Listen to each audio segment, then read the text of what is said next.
नमस्कार, मैं आशुतोष और आप देख रहे हैं सत्य हिंदी। सत्य हिंदी पर आज हमारे साथ बहुत ही खास मेहमान हैं। नाम उनका संजय श्रीवास्तव, नाम तो आपने सुना ही होगा। बीबीसी में लंबे समय तक पत्रकारिता की और पत्रकारिता में एक बहुत ही जबरदस्त नाम, जिन्होंने कभी पत्रकारिता में किसी तरीके का कोई कॉम्प्रोमाइज नहीं किया। ये बात इसलिए कहनी पड़ रही क्योंकि आज के जमाने में जिस तरीके की पत्रकारिता होती है आप अच्छी तरीके से जानते हैं। लेकिन आज हम इनसे पत्रकारिता में बात नहीं करेंगे। आज दरअसल हम इनसे बातचीत करेंगे इनके नए वेंचर को लेकर। और अगर आप सोशल मीडिया देख रहे हो तो आपको अच्छी तरीके से पता होगा मैं किस मसले पे बात करने वाला हूँ। तो संजीव जी, आपका बहुत बहुत स्वागत है। बहुत शुक्रिया आशुतोष, कितना अच्छा लग रहा है आप मेरी दुकान पे आए हैं और मैं आपको मटर कचौड़ी खिलाने की कोशिश करूंगा। तो ये जो आप देख रहे हैं इस वक्त, इसमें समोसे भी हैं, इसमें कचौड़ी भी है, प्याज वाली कचौड़ी है, फिर यहाँ पे तमाम लड्डू भी देख रहे हैं, समोसे भी इसमें दिखाई पड़ रहे हैं। तो संजीव जी ने दरअसल पूरे पत्रकारिता के जगत को हिला दिया है।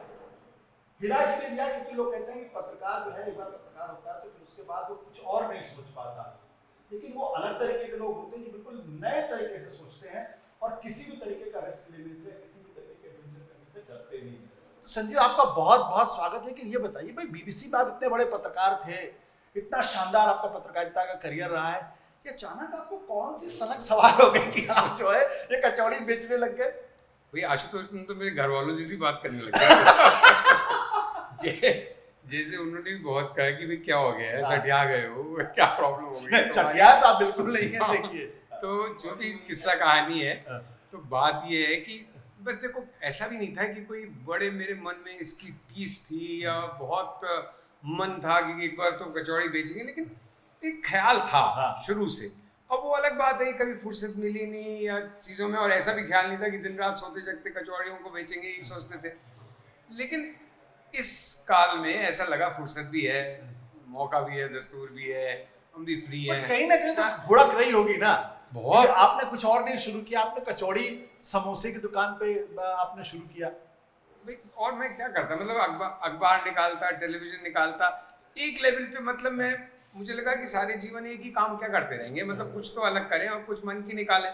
कोई और भी मेरे मन में कई बातें, मैं बड़ी एक ब्लॉकबस्टर फिल्म भी बनाना चाहूँगा, बड़े हीरो हीरोइंस को लेके, वो मेरी हैसियत नहीं थी।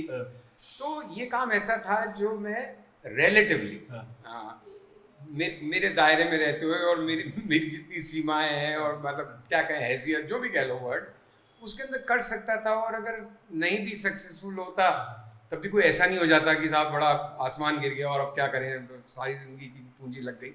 तो बस मैंने कहा ये एक ऐसा रिस्क है, कैलकुलेटेड सा, जो मैं ले सकता हूँ। मन की एक ठरक निकल जाएगी, जिसको कहते हैं एक इच्छा पुरानी निकल जाएगी। और मैं दरअसल खुद इतना खाने पीने का शौकीन हूँ, तो आप तो इतने अपने वो मेंटेन करके रखे हुए हैं, मुझे देखिए मैं फैलता जा रहा हूँ वापस से। लेकिन ये बताइए, कितने दिनों से आप सोच रहे थे इसको करने के लिए, और जब आपने पहली बार ये आइडिया दिया तो घर वालों का रिएक्शन क्या था? देखो, सोचता तो भारत में जैसे हर जो बच्चा होता है, लड़का होता है, वो कभी ना कभी एयरफोर्स पायलट बनना चाहता है, कभी खुद हीरो बनना चाहता है पिक्चरें देख के। तो चूँकि मैं बहुत कचौड़ियों का शौकीन था और खाने पीने का, मुझे खासकर नमकीनों की दुनिया में बहुत ज़्यादा शौक था, तो मेरे मतलब बीच बीच में आता रहता था एक ख्याल कि भाई कचौड़ी बेचे। तो मानोगे नहीं, मैंने दिल्ली में बीबीसी में काम करते हुए सोचा था कि दिल्ली में समोसे अच्छे मिल जाते हैं, लेकिन पुरानी दिल्ली नहीं जाओ तो कचौड़ी अच्छी नहीं मिलती। मैंने एक बार बड़ी कोशिश की, लेकिन वो बिल्कुल ही दिमाग तक ही रहा कि भाई कचौड़ी तो कचौड़ी दिमाग में थी। कचौड़ी दिमाग में थी। और इस समय बस ऐसा हुआ कि सही कारीगर भी मिल गए और घर वालों ने बहुत विरोध किया। विरोध किया? बहुत विरोध किया, क्योंकि उनको लगा कि मतलब कितने, मतलब उनके अनुसार कितना बेवकूफ़ी का आइडिया है, मतलब कि तुमको क्या हो गया है, कहाँ से ये सनक सवार हुई है। और ये भी एक कारण रहा कि जितना उन्होंने मुझे मना किया, फिर वो एक खास किस्म की जिद हो जाती है ना मन में कि वो सब तो करेंगे करेंगे, क्यों मना करें। और फिर जैसे ये भी होता है कि सारे मना करने और विरोध के बाद जब काम शुरू किया, तो अब सबसे ज़्यादा मेरी पत्नी उलझी हुई है इसमें। मैं तो आप जैसे दोस्तों से बातें कर रहा हूँ, लोग जो आते हैं उनसे गप्पे लगाता हूँ, काम काज और एक ओवरऑल सुपरविजन की सब सही हो रहा है कि नहीं, वो मीनू पे आ गई ये बात। बट बहुत मजा आ रहा है, बहुत मजा आ रहा है। बहुत मजा आ रहा है। ऐसा तो नहीं कि पता चला कि सारे समोसे आप ही खा जा रहे हो और कचौड़ियां भी आप खा जा रहे हो? जब कोई ग्राहक नहीं आता था तब यही स्थिति थी इतने लोग यहाँ पे थे ना क्योंकि हम अगले दिन देना नहीं चाहते थे कुछ, तो शाम को जितनी हमसे खाई जाती थी हम खा लेते थे, बाकी थोड़े जरूरतमंद जो रास्ते में घर जाते हुए मिलते थे उनको दे देते थे, क्योंकि ये बस मेरी मन में बिल्कुल पक्का था। कितना वक्त हो गया? 15 दिसंबर को शुरू हुई। 15 दिसंबर, मतलब 2 महीने, 2.5 महीने हो गए। आप मान के 2.5 महीने चल रही है। तो कैसा चल रहा है अभी? अभी थोड़ा ये सोशल मीडिया में जो हुआ है ना, आप जैसे लोगों ने उसने एकदम से इसको पहचान दी है भाई कई लोगों को, क्योंकि मैंने कोई मार्केटिंग नहीं की थी कहीं, कोई मैं फेसबुक वगैरह पे इन सब पे कोई सक्रिय भी नहीं हूँ खास, तो कुछ भी नहीं किया था। और हमने यही सोचा था थोड़ा हम अच्छी तरह सीख समझ लें, हमारे लिए भी ये तो 2 महीने का ही अनुभव है ना, इससे ज़्यादा नहीं था। तो उसके बाद कुछ लोगों को बताएंगे, किसी सोशल मीडिया की किसी को एंगेज करेंगे कि भाई तुम हमारे काम को बढ़ाओ। लेकिन ऐसी ईश्वर मेहरबान है हुए कि एक पत्रकार ने आके इंटरव्यू लिया और उसके बाद तो ये किस्सा मुझे काफ़ी वायरल सा हो गया आशुतोष। बट ये बताइए मुझे कि सिवाय खाने के कभी आपने ये तो नहीं सोचा होगा कि कैसी कचौड़ी बनती है, समोसा कैसे बनता है, और कितने तरीके की कचौड़ियाँ बन सकती है, कितने तरीके के समोसे बन सकते हैं?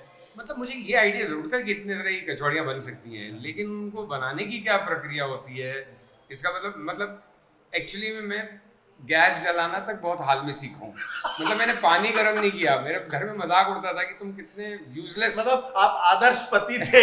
आदर्श पति, मतलब मोस्ट यूजलेस पर्सन। मैं आशुतोष आपको ईमानदारी से बताऊं, मुझे कुछ भी नहीं आता है। मैं फ्यूज बल्ब दोबारा नहीं लगा सकता। मेरे स्कूल में भी जब साइकिल की चेन उतर जाती थी ना, तो मैं स्कूल से घर तक साइकिल ऐसे ले जाता था कि मुझे चेन चढ़ानी नहीं आती, मुझे स्टेपनी बदलनी नहीं आई कभी। तो मुझे I am so clumsy, it's not funny. बस ये थोड़ा बहुत बोलना पढ़ना लिखना ये सब आ गया, जिसकी वजह से थोड़ा काम चल गया मेरा, लेकिन नहीं तो मैं बिल्कुल फ्लॉप शो था। तो कैसे इसकी जब पहली बार आपके दिमाग में आइडिया आया, तो ये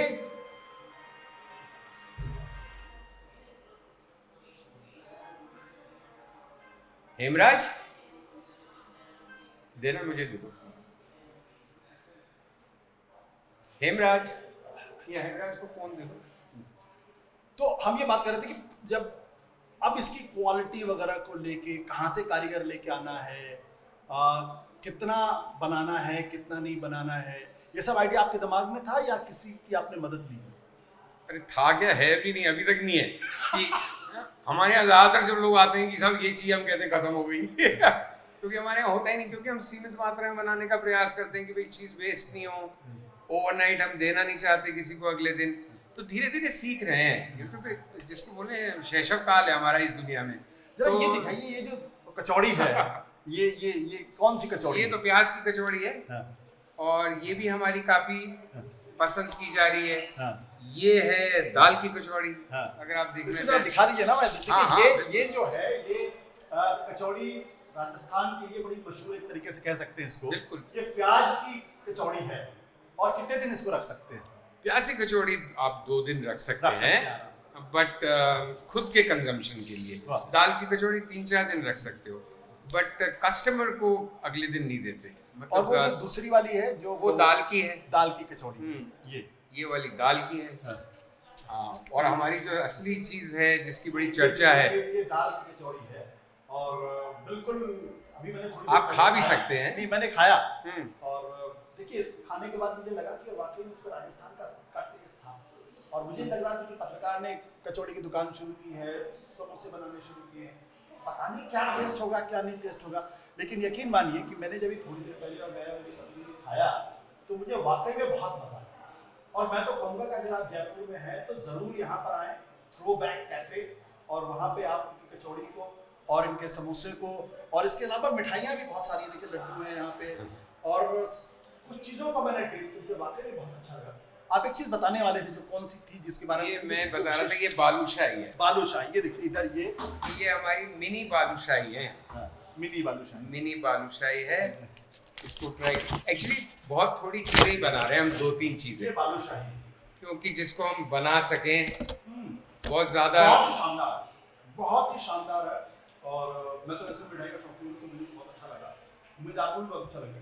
लेकिन संजीव, एक बात मुझे बताइए कि एक पत्रकार अब इस उम्र में आके, जब लोग रिटायरमेंट की सोचते हैं, मेरे बहुत सारे दोस्त हैं जो जिन्होंने पत्रकारिता से रिटायरमेंट ले लिया है या जो पत्रकारिता से उकता चुके हैं, उनको लगता है जो कुछ पत्रकारिता हो रही है इसमें बहुत दम नहीं है, तो वो छोड़ के चले गए।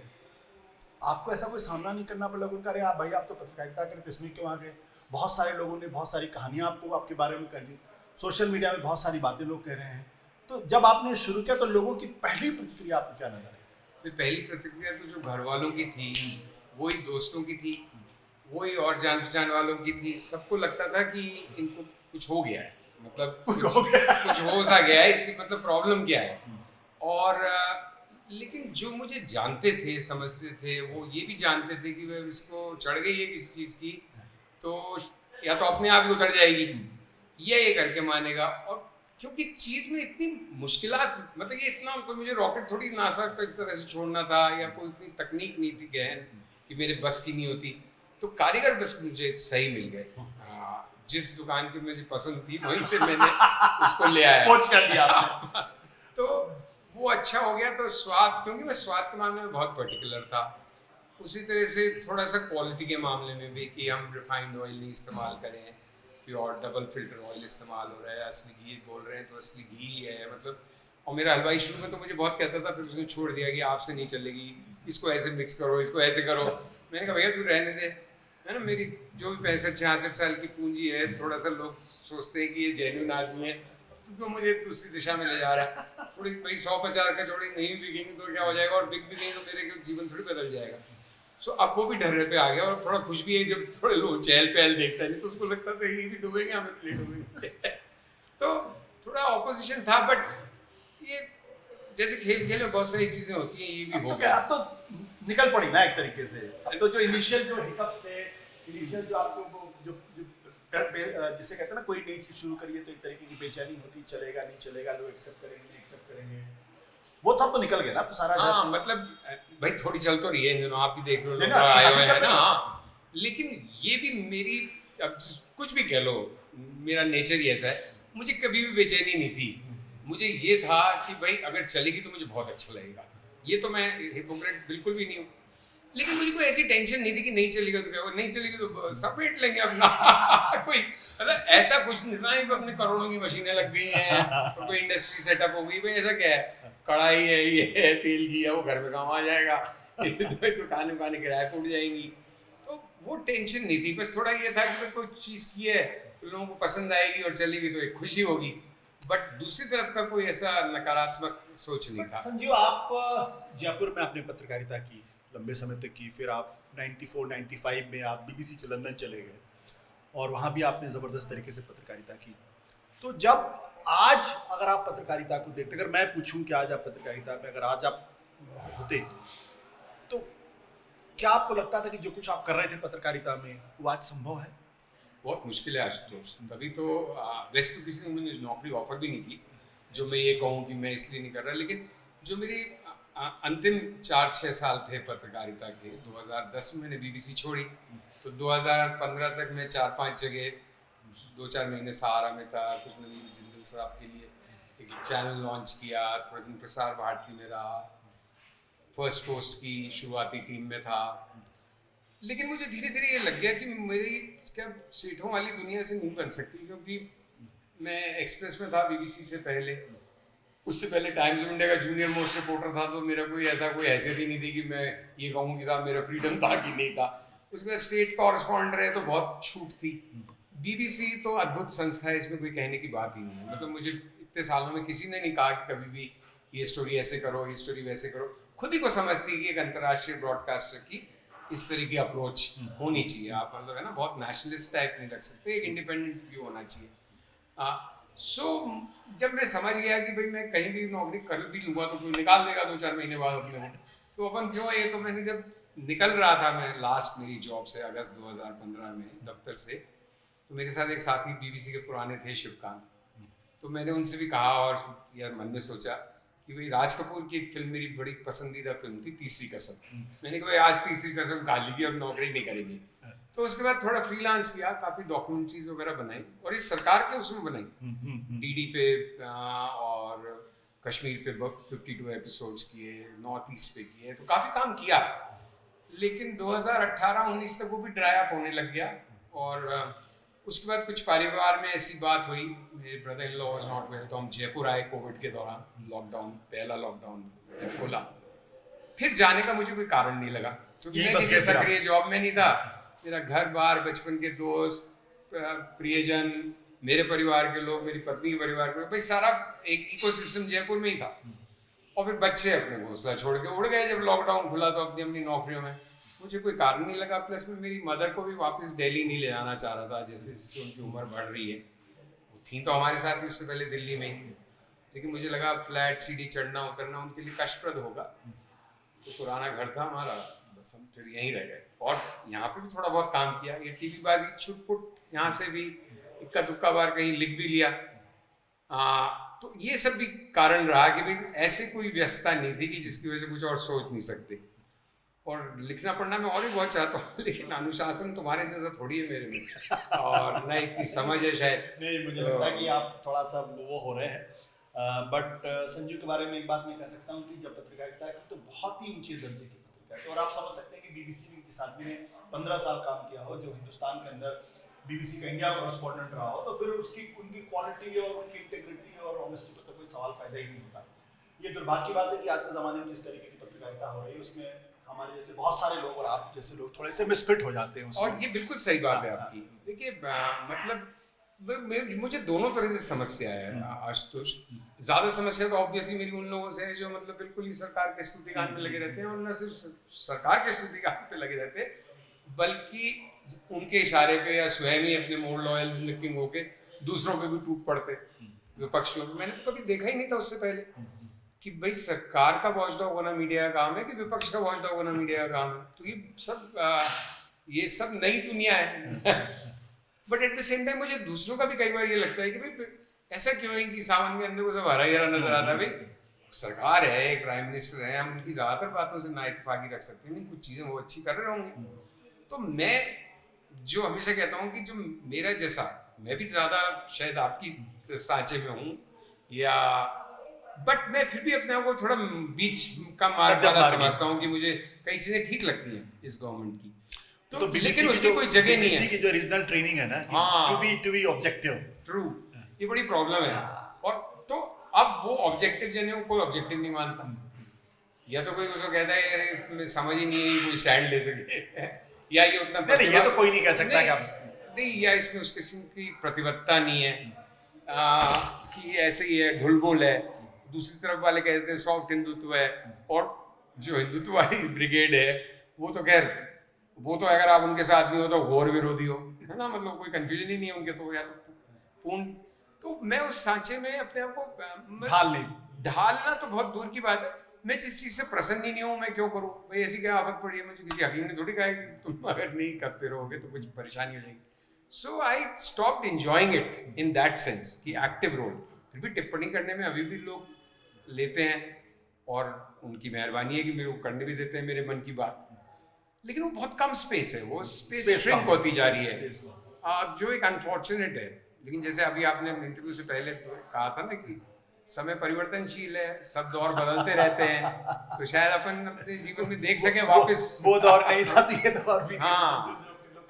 अच्छा, एक बात मुझे बताइए कि आपके मन में एक ख्वाहिश होगी ना कि इस दुकान पर वो एक आदमी आना चाहिए जिसको मैंने बचपन से सोचा कि उसको अगर मैं ये कचौड़ी खिला सकूं या समोसे खिला सकूं, ऐसे किसी आदमी की आपको दरकार है? मैंने बिल्कुल नहीं सोचा भाई, सच में आशुतोष, ईमानदारी से। अब आपने सोचने मजबूर किया है तो कि किसको कौन किसको मैं चाहूं। पत्रकारिता में होता है ना कि आप एक कॉपी लिखते तो आपको लगता है वो आदमी अगर पढ़ के मेरी तारीफ कर देना तो लगेगा हाँ वाकई में अच्छा काम किया। तो कहीं ना कहीं मन में ख्याल होगा कि यार कोई एक सेलिब्रिटी आपके दिमाग में होगा, कोई किसी को आप हीरो वर्शिप करते होंगे, काश मैं उनको खिला पाऊं। वैसे मैंने कभी भी नहीं सोचा आशुतोष ऑनेस्टली कि किसको खिला पाऊं और कौन है। मोदी और राहुल जी दोनों साथ आ जाए तो बड़ा आनंद है। साथ आ जाए अगर हमारा थ्रोबैक मीटिंग ग्राउंड बन सके इस तरह से, क्योंकि मेरा बहुत इच्छा है ये ख्वाहिश भी होने वाली है, क्योंकि स्पीकर महोदय दोनों को साथ नहीं ला पा रहे हैं। सही बात है। संजीव कह रहे हैं कि मोदी साहब, बट फ्रैंकली मेरे मन में ऐसा कुछ भी नहीं है कि फला है या फला है। मैं ईमानदारी से बताऊं, मैं तुम्हारे आने से जैसे बहुत खुश हुआ, तो मेरे कोई दोस्त आए, जो लोग मुझको पसंद करते हैं, मुझे समझते हैं, वो आए, उसकी प्रसन्नता अलग है। अब इन लोगों को तो हम वैसे भी बहुत दूर से जानते हैं और थोड़ा ही मैं जानते एक हैं। सवाल आपसे पूछी, चूंकि आप फिल्मों के बड़े बफ हैं, हाँ। फिल्में बहुत देखते हैं, और आपने थोड़ी देर पहले ये बताया कि दरअसल राजेश खन्ना के बहुत बड़े फैन हैं, लेकिन उसके साथ साथ आप डिम्पल कपाड़िया के भी बड़े फैन हैं।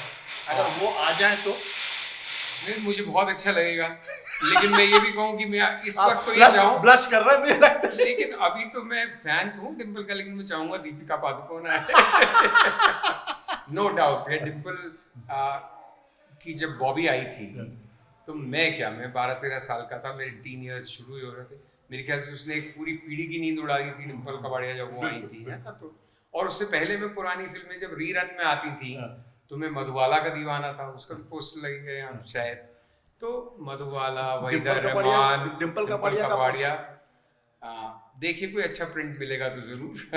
क्योंकि एक चीज अच्छी पोस्टर लगनी चाहिए। एक किसी एक्टर एक्ट्रेस का पोस्टर अगर आपको लगाना हो इसमें, तो किसका लगाएंगे आप? एक का तो मैं क्यों लगाऊं, लेकिन अगर एक ही का लगाना होता तो मैं शायद 2 जनों का लगाता, एक राजेश खन्ना का और एक, हालांकि देसी की दुनिया में नहीं है, लेकिन रॉबर्ट रेडफोर्ड मुझे बेहद क्या पसंद बात, था। River runs through. हाँ, I am barefoot in the park, Sundance gate, great Gatsby, मैंने सारी फिल्में देख दी हैं। रॉबर्ट रेडफोर्ड बेहद पसंद था मुझे, बहुत ही हैंडसम, बहुत ही स्टाइल वाला एक्टर। और भी कई लोग थे यहाँ भी, दिलीप कुमार, देवानंद साहब हमारे घर आते थे बॉम्बे में खूब। अच्छा। दिन भर गुनगुना गिलास का पानी, पहली बार जब वो आए तो इन्होंने इतनी तैयारी करके रखी, देव साहब। अच्छा, देवानंद साहब। हाँ, आप बड़े लकी हैं आप तो। नहीं, वो इसलिए लकी की बात नहीं है, वो शुरू में जब मैं बॉम्बे गया, मेरी पोस्टिंग हुई तो बीबीसी कॉरेस्पॉन्डेंट जो मैं था उसका फ्लैट और स्टूडियो एक ही प्रेमिसेस में बने, तो मुझे 3-4 बेडरूम का घर दिलवाया बीबीसी ने, उसमें एक बेडरूम, इसी वजह से मुझे अच्छा घर भी मिल गया। तो इसलिए जिन लोगों को इंटरव्यूज देने होते थे बीबीसी को या हम करते थे तो देव साहब स्वयं आते थे, और देव साहब की क्या अदा थी, क्या बात है। एक मतलब मैं उस आदमी को ये कहता हूँ कि मतलब उसकी हस्ती किसी चीज पे डिपेंडेंट नहीं थी। वो एक बिल्कुल बैटर्ड घिसी पिटी पुरानी ग्रीन फिएट में आगे बैठ के आते थे, कोई उनका शोशा नहीं, फोन खुद उठाते थे अपना, देवानंद। और क्या अदा थी। और तो पहली बार आए तो इंटरव्यू के लिए तो कई प्रोग्राम्स बनने थे, 3-4 घंटे रहे, तो मीनू ने कुछ बनाई चीजें, फिर वे घर आ रहे हैं, वो बस गुनगुना गिलास पानी का पीते रहे 3-4 घंटे। और उसके बाद मैंने हमेशा नोटिस किया, एक याद बताइए देवानंद की। देवानंद की तो बहुत सारी बातें ऐसी हैं, बट एक तो मेन बात ये है कि वो खुद फोन उठाते थे, और एक उन्होंने जब किताब लिखी रोमांसिंग विद लाइफ, तो वो भी देने वो हमें दिल्ली में घर पे आए थे, उन्होंने साइन करके मुझे किताब दी थी। हाँ, तो देव साहब, ये उनका बड़प्पन था मेरे एक्चुअली में, मतलब मैं नहीं कह सकता किसी और फिल्मी हस्ती, बिकॉज वो थोड़े से मीडिया कंज्यूम करने वाले पढ़े लिखे ज़हीन, BA ऑनर्स थे लाहौर से इंग्लिश में अपने ज़माने के, तो वो सजग थे। और मैं अपने मुंह में या मट्टू बन सकूं, तो मैंने जब उनका इंटरव्यू किया था, 2-3 बार इंटरव्यू किया था, लेकिन जब बीबीसी एक मुलाकात का एक लंबा इंटरव्यू किया था, तो उनका बड़प्पन देखो, उन्होंने कहा कि मेरा बेस्ट इंटरव्यू है, वो तो ठीक है, लेकिन जब मैंने उन्हें आखिर में कहा कि देव साहब थैंक यू वेरी मच और कितना अच्छा लगा, तो उन्होंने कहा नहीं संजीव, मेरा आज स्टेटस बढ़ा है बीबीसी को इंटरव्यू देके। सो ये उस आदमी की मॉडेस्टी कहें या उसका चार्म कहिए, या जो रियल स्टार होता है वो इस तरह की बातें करता है, ज़हीन इंसान।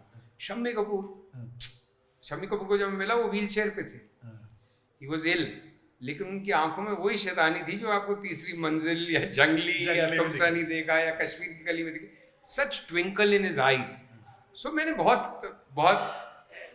मैंने बहुत मजे किए हैं पूरी जिंदगी। देवानंद के बारे में बात की, आपने शम्मी कपूर के बारे में बात की, किसी हीरोइन के बारे में बात नहीं की आपने, जो आपके स्टूडियो आई हो, जिसको आपने चाय पिलाया हो? हाँ, मैंने अभी जिनकी बात की, दीपिका पादुकोण, ओम शांति ओम के फौरन बाद वो हमारे स्टूडियो आई थी, और विद्या बालन आई थी, प्रीति जिंटा को मैंने इंटरव्यू किया था उनके यहाँ जाके।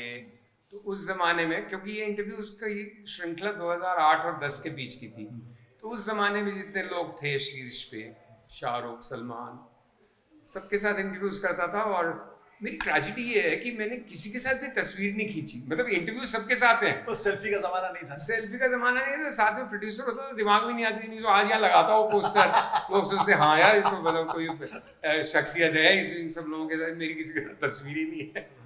बहरहाल, लेकिन सबसे बड़ी बात ये है आशुतोष, मैं बहुत ही विनम्रता के साथ कह रहा हूँ, बहुत ईमानदारी के साथ, कि मैं शायद इतना काबिल नहीं था, बहुत ये तो मेहरबानी देखिए- रही। नहीं, काबिल नहीं था, मैं मॉडेस्टी में नहीं कर रहा, मतलब मुझसे ज्यादा काबिल लोग थे, मुझे अफसर अच्छे मिले, मैंने उनको अच्छी तरह से एक्सप्लॉइट किया इन द सेंस।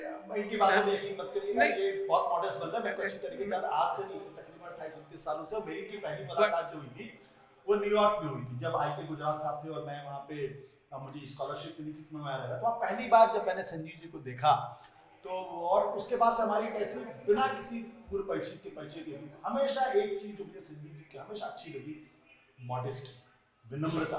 मैंने कभी इनको ऊंची आवाज में किसी से बात करते हुए नहीं सुना, कभी किसी को डांटते फटकारते नहीं, हो सकता कर रहे किया उन्होंने, लेकिन बॉस होते हैं तो ये भी करना पड़ता।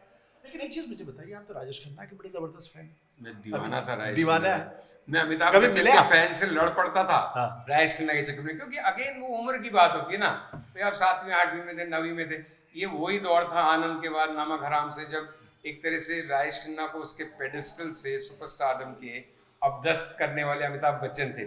मेरी अमिताभ बच्चन से मुझे थोड़ी सी उस वजह से थोड़ी हल्की फुल्की खुंदक सी थी कि यार ये आदमी ने आके और हमारे हीरो को साइडलाइन किया है। सो राजेश खन्ना मुझे बेहद पसंद थे, और पसंद आने की शुरुआत तब हुई जब वो अपने ढलान पे थे करियर के, which was all the more tragic, so I didn't really enjoy superstardom. But overall मेरी जो जर्नी रही है वो टच वुड, मतलब इतनी पता नहीं कैसे मैं इतना फॉर्चुनेट तो राजेश खन्ना से मिले? मैं राजेश खन्ना से बहुत कम समय के लिए इंटरव्यू नहीं कर पाया लंबा, लेकिन मैं जब खलिश है बस कि लंबा इंटरव्यू करता तो बड़ा मजा आता, और शायद उसमें डिम्पल भी बैठी होती। बट मैं जब लंदन से लौटा, मेरे 3 साल के कॉन्ट्रैक्ट को मैं 8 महीने में हाथ पांव जोड़ के वापस से पोस्टिंग दिल्ली करवा ली। तो मेरा फर्स्ट असाइनमेंट मैंने ये कह के आया था कि उड़ीसा इलेक्शन हो रहे हैं 95 में, मैं वो असेंबली इलेक्शन रिपोर्ट करना चाहता हूँ, मुझे भेजिए। तो राजेश खन्ना भी उड़ीसा कैंपेन करने जा रहे थे भुवनेश्वर, मैं रिपोर्टिंग के लिए जा रहा था, तो दिल्ली एयरपोर्ट पे मिले, वहाँ 5-6 मिनट मेरी उनसे गुफ्तगू हुई जो मैंने रिकॉर्ड भी की। और मेरे साथी एक बड़े फेमस ब्रॉडकास्टर है, बहुत ही गोल्डन वॉइस, परवेज आलम, उसने कहा कि संजीव ना कहीं पहुंचने से पहले ही रिपोर्टिंग फाइल करना शुरू कर देता है। तो मतलब उड़ीसा इलेक्शंस की रिपोर्ट मैंने दिल्ली एयरपोर्ट से ही पहली फाइल करी, राजेश खन्ना का इंटरव्यू। सो हाँ, लंबी बातचीत हुई, लेकिन मुझे बहुत ज्यादा राजेश खन्ना। एक फिल्म जो आपको राजेश खन्ना की बहुत पसंद आती है? एक नहीं बता सकता, मुझे इतनी सारी चलिए, 3 फिल्में, बता अमर प्रेम, आराधना, एक कम जिसकी लोग बात करते हैं, इत्तेफाक, मुझे बहुत अच्छी लगी थी उसकी एक्टिंग राजेश खन्ना की। और बहुत सारी फिल्में जो पिक्चरें पिट गई, महबूबा जैसी जिसके गाने इतने अच्छे थे, अनुरोध जो इतनी नहीं चली लेकिन उसके गाने इतने अच्छे थे, प्रेम नगर तो मतलब अल्टीमेट थी, क्योंकि उससे कहीं हमारे जैसों को ऐसा धोखा सा हुआ कि जैसे पुराने राजेश खन्ना के दिन वापस आ रहे हैं, लेकिन वो kind of exceptions in the rule बने कि वो चली भी खूब, और लेकिन उनकी वापसी नहीं हुई वैसे, और फिर धीरे धीरे तो वो गुमनामी के उसमें गए। और मैंने आपने न्यूयॉर्क की बात की तो बता रहा था ना मैं कि ऋषि कपूर कितना एक्साइटेड था कि आप लौट चले, मैं काका को ला रहा हूँ, मैं वापस काका को ला रहा हूँ, सुपरस्टार तो थे ही, इसमें कोई दो राय नहीं है। राजेश खन्ना बहुत बड़े सुपरस्टार थे, आज की पीढ़ी को शायद उसका अंदाजा ना हो।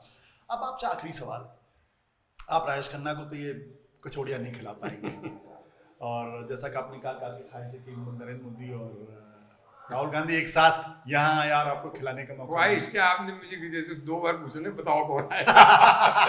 मैं कहा कोई मैं बट ये स्मार्ट सा आंसर दूं। स्मार्टनेस की बात नहीं है। अब संजीव, बहुत बहुत आपका शुक्रिया और बहुत बहुत शुभकामनाएं इसलिए क्योंकि देखिए हम सब पत्रकार लोग हैं, हमेशा राजनीति के बारे में सोचते रहते हैं, इंटरव्यूज कैसे हो इसके बारे में सोचते रहते हैं, लेकिन लीक से हटकर कोई आदमी पत्रकार ये कहे, वो भी उस ऊंचाई पर पहुंचा हुआ आदमी जिसने बीबीसी के लिए 15 साल काम किया हो, स्वतंत्र पत्रकारिता को एक नाम एस्टैब्लिश किया हो, वो कह के अब मैं कचौड़ी बेचूंगा, तो मुझे लगता है कि आने वाली पीढ़ी के लिए एक सबक भी है कि जिंदगी में कोई भी काम जिसमें आपका मन करे वो बेझिझक करें। ऐसा नहीं कि पत्रकारिता ही दुनिया की सबसे अच्छा काम है, ये काम भी बहुत अच्छा है, और मैं देख रहा हूँ यहाँ कम से कम 1.5 घंटे से हूँ, लोग लगातार आ रहे हैं, लोग इसकी क्वालिटी के लगातार तारीफ कर रहे हैं। और अभी एक सज्जन मिले थे जो ग्वालियर के थे, उनसे मुलाकात करने आए, एक सज्जन तो गाड़ी से होके जा रहे थे, चालू कर तो संजीव जी का है, तो वो आके यहाँ आशुतोष को देख के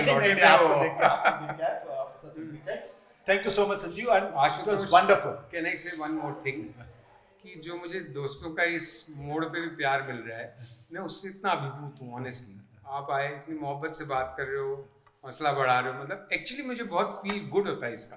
so thank you very much. Thank you, thank you, thank you, thank you.